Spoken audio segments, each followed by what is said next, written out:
Dans Parashat Bo, on peut voir les dernières plaies qui vont tomber en Eretz Mitzrayim, en Égypte. D'ailleurs, le mot Bo, il a 2 lettres avec une valeur numérique de 3. Tout d'abord le Vet, qui correspond à la valeur numérique de 2, et le Aleph, qui correspond au Echad, au 1, ce qui forme 3. Il n'y a pas d'hasard, tout est effet de providence divine. 3 comme les 3 dernières plaies que l'on voit dans cette paracha. Sauterelle, l'obscurité. La première plaie de cette paracha, comme tu dis si bien, c'est la sauterelle. Sauterelle qui a mangé toutes les dernières récoltes qui restaient en Égypte, bien que la grêle, c'était une grêle particulière qui était accompagnée de feu.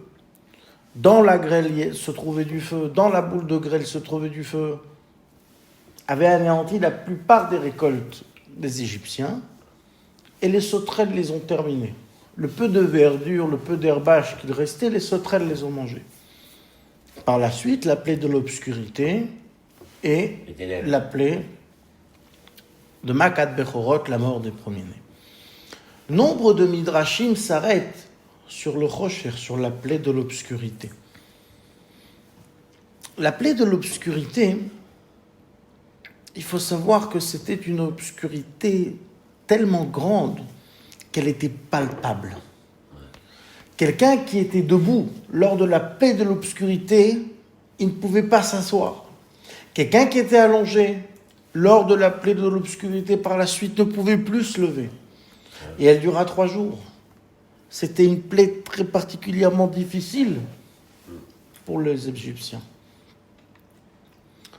Le rabbi donne un enseignement merveilleux sur l'obscurité. Comme on sait, Nez Gadol Hayasham, il y a eu un grand miracle là-bas au moment de la plaie de l'obscurité. Lequel était-ce ? Celui que les Béné Israël, lors de la plaie de l'obscurité, n'étaient pas touchés par cela. Pourtant, il faisait obscur. Les Béné Israël voyaient. Même dans le noir, ils voyaient.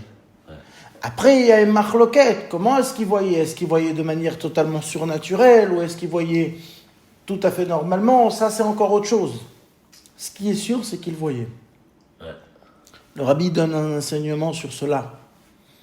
Bien qu'aujourd'hui, on se trouve dans une période particulièrement obscure, Ça tu peux le dire. où les ténèbres sont déployées, les forces du mal sont déployées au maximum, le rabbi nous enseigne, un juif, lui, il a toujours la lumière. Donc quand tu vas voir avec des yeux de juif, tu vas pas voir l'obscurité, tu vas pas voir le mal, tu vas pas voir les ténèbres. Qu'est-ce que tu vas voir ? La lumière. Seulement et uniquement la lumière, parce qu'un juif, il réussit à voir. Un juif, il voit même dans l'obscurité. Et ça, avec cet enseignement, on peut vivre toute une vie. On peut vivre une vie de miracle. D'ailleurs, tu sais qu'une fois, il y a un étudiant qui est rentré chez le rabbi. Il est venu et il dit « Ah, rabbi, j'ai entendu que vous faites des miracles. Faites-moi un miracle. » Tu sais ce que le rabbi a répondu ? Le rabbi a dit « Un miracle, c'est quelque chose qui sort de la nature, qui va changer la nature. Si quand vous sortez de ce bureau, vous pensez différemment, alors ce sera un miracle.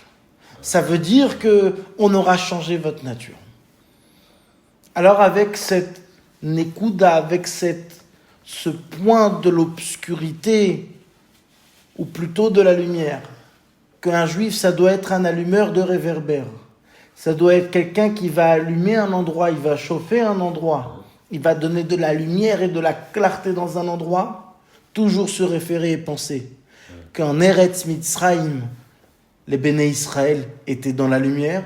Alors aujourd'hui, un juif, partout où il est dans le monde, il aura et il a la lumière. Chaim, Chaim. Chaim, Chaim, Nourach, allez.